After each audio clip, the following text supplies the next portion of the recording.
প্রিয় শিক্ষার্থীবৃন্দ এবং সম্মানিত অভিভাবকবৃন্দ, Karnaphuli public school and college কর্তৃক আয়োজিত নিয়মিত অনলাইন ক্লাস থেকে আমি প্রদীপ কুমার নাথ আপনাদের সবাইকে জানাচ্ছি শুভ নমস্কার। আমি আজ ষষ্ঠ শ্রেণীর হিন্দু ধর্ম ও নৈতিক শিক্ষা পাঠ্যপুস্তক থেকে অষ্টম অধ্যায় হিন্দু ধর্ম ও নৈতিক মূল্যবোধ নামক এই অধ্যায়ের সংক্ষিপ্ত আলোচনা আমি তুলে ধরছি। আশা করি আমাদের ছাত্রছাত্রীবৃন্দ আমাদের এই ক্লাসগুলো যদি তারা অনলাইনে দেখে এবং বাসায় পাঠ্যপুস্তকে মনোনিবেশ করে তাহলে তারা ভালো ফলাফল করতে পারবে বলে আমার একান্ত বিশ্বাস। আমাদের পাঠের নাম হচ্ছে হিন্দু ধর্ম ও নৈতিক মূল্যবোধ। এখন হিন্দু ধর্ম হচ্ছে অতি প্রাচীন ধর্ম। প্রাচীনকালে এই ধর্ম ছিল, এখনো আছে, ভবিষ্যতেও থাকবে এবং এই ধর্মের যুগে যুগে কালে কালে কোনো পরিবর্তন কখনো হয়নি, কখনো হবে না। এখন এই ধর্মের কতগুলো নীতি, নৈতিকতা, মূল্যবোধ এবং ধর্মীয় বেশ কিছু বিধিবিধান রয়েছে। আজকে আমরা এটা নিয়ে একটু সংক্ষেপে তোমাদের কাছে বিষয়বস্তুগুলো তুলে ধরছি। তোমরা পূর্ববর্তী পাঠে বিভিন্ন অধ্যায়ে হিন্দু ধর্মের স্বরূপ, বিশ্বাস, স্রষ্টা ও সৃষ্টি সহ কিছু ধর্মীয় কৃত্য এবং হিন্দু ধর্মের আদর্শের মূর্ত প্রতীক, অবতার, মহাপুরুষ, মহীয়সী নারীদের জীবন ও চরিত্র সম্পর্কে জেনেছ।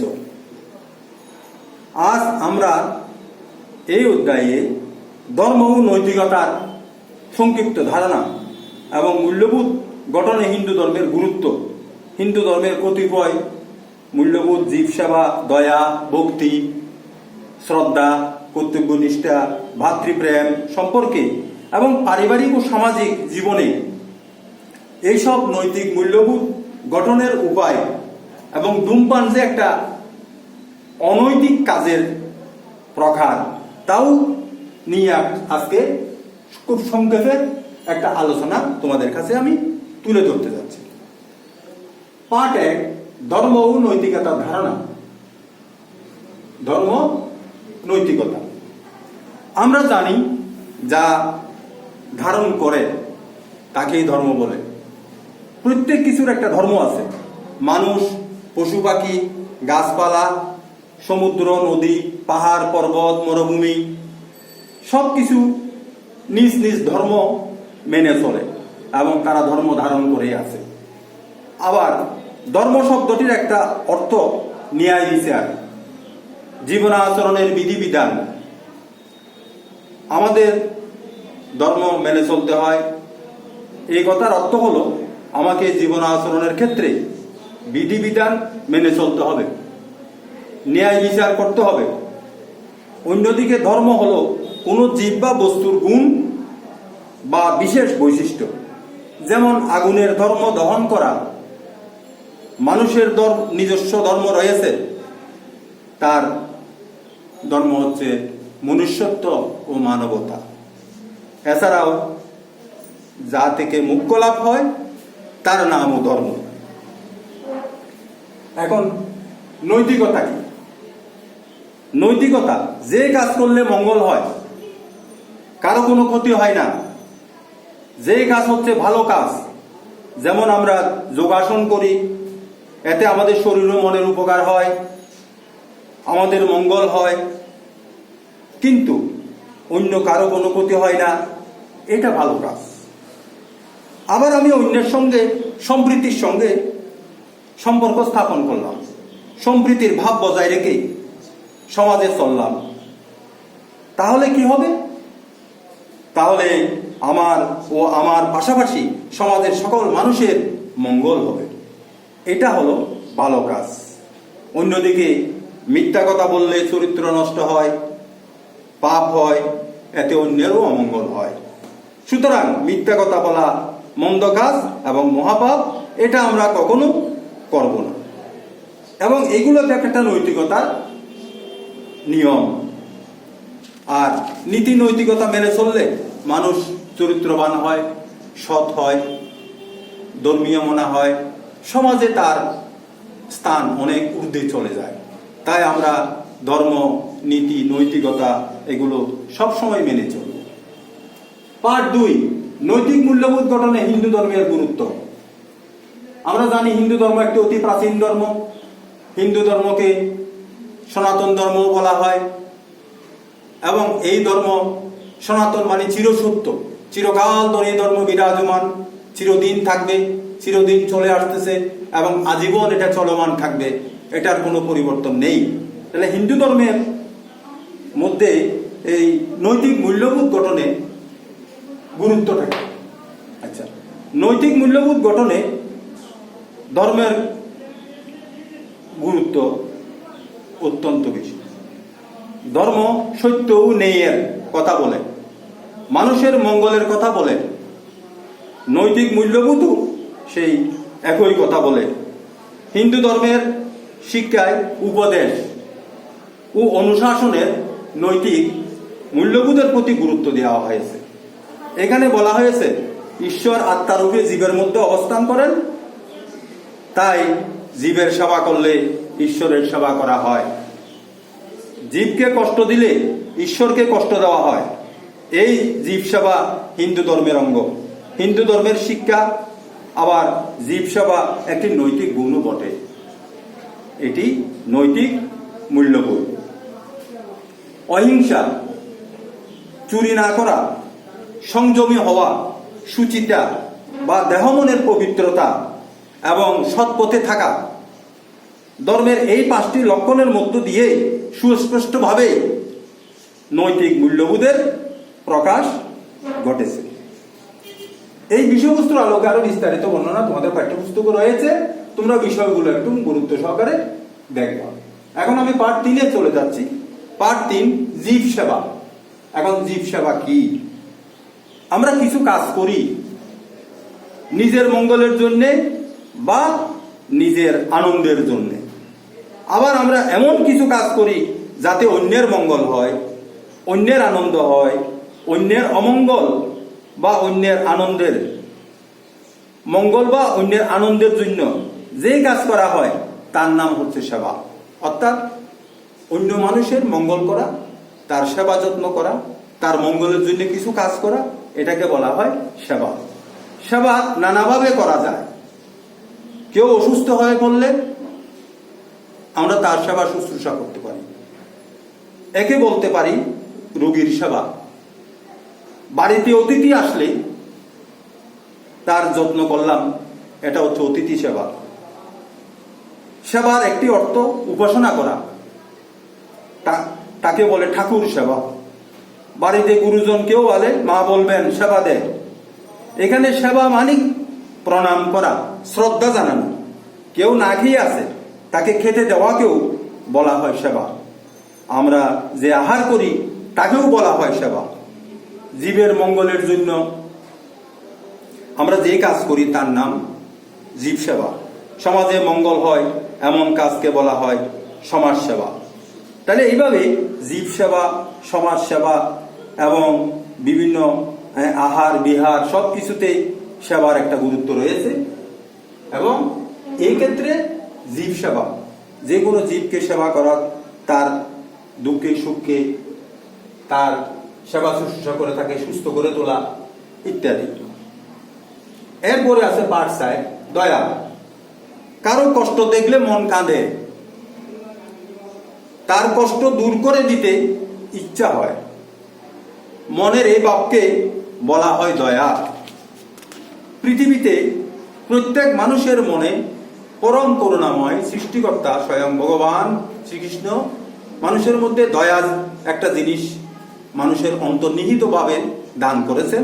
তাই কারো দুঃখ দেখলে, কারো বেদনা দেখলে, কারো কষ্ট বেদনা দুঃখ এবং মুমূর্ষতা দেখলে আমাদের দয়া হয়। দয়া একটি নৈতিক গুণ। সমাজের জন্য একটি প্রয়োজনীয় প্রবৃত্তি হচ্ছে দয়া।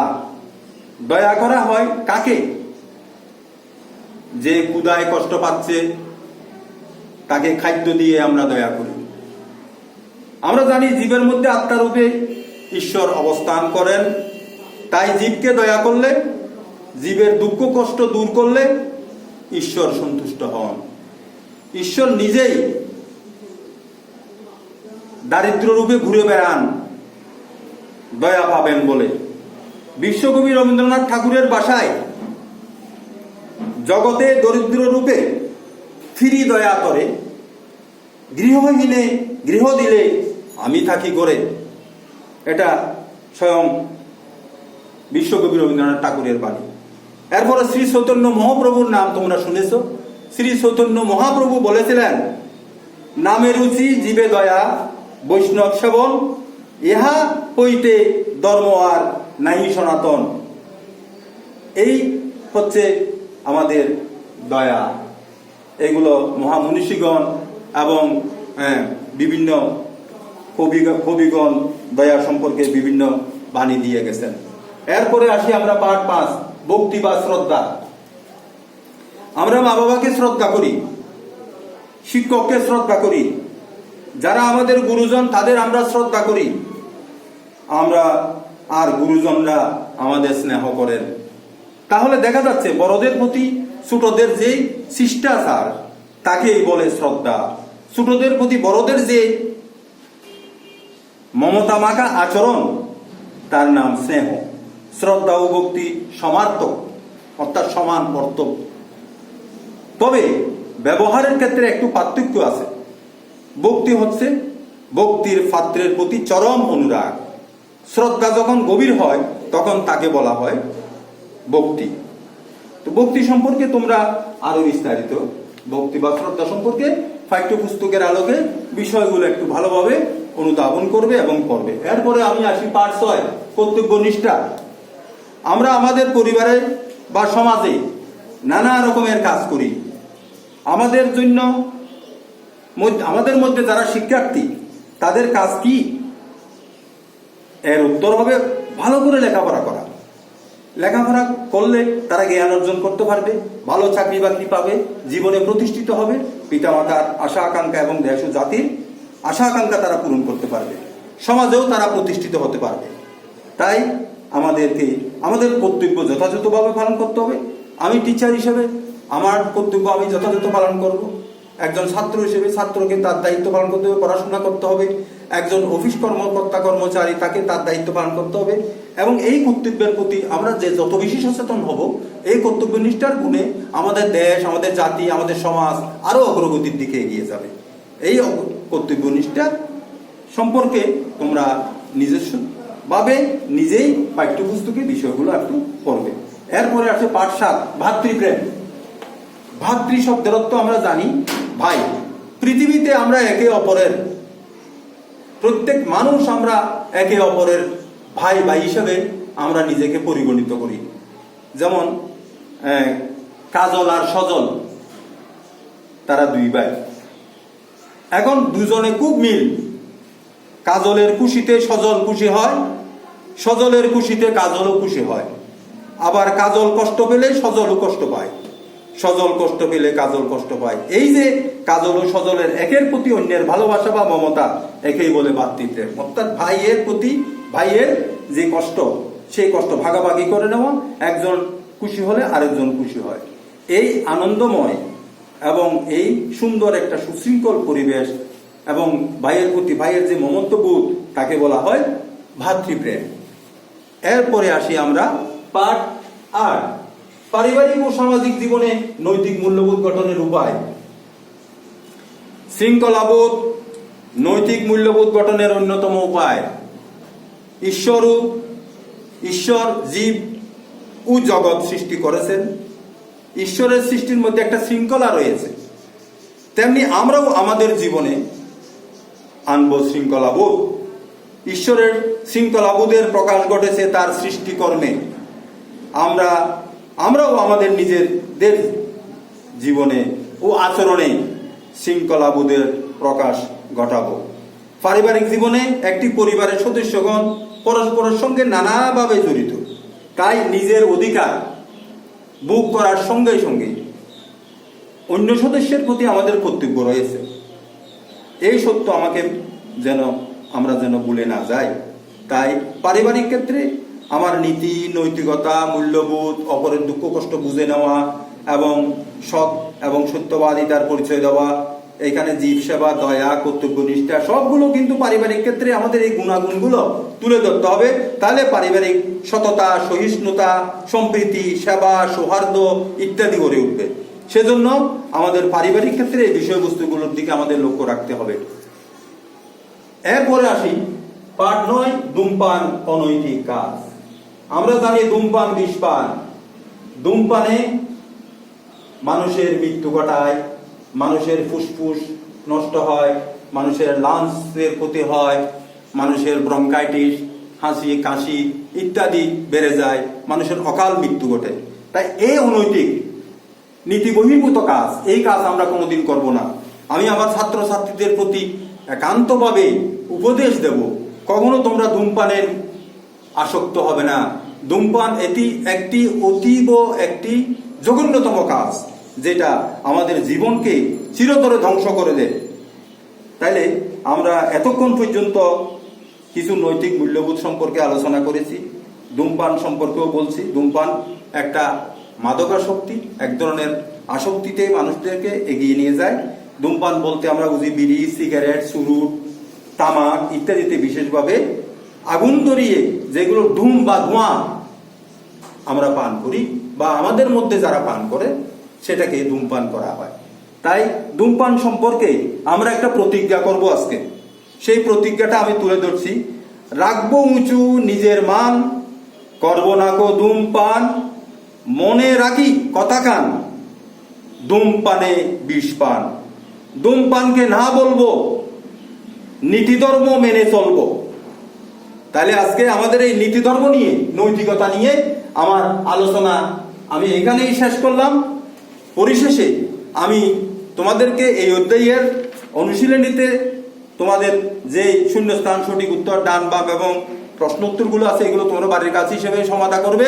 পরিশেষে তোমাদের সবার সুস্বাস্থ্য ও মঙ্গল কামনা করে এবং সম্মানিত অভিভাবকদেরকে শুভ নমস্কার জানিয়ে আমার পাঠ এখানেই সমাপ্ত ঘোষণা করছি। ধন্যবাদ সবাইকে।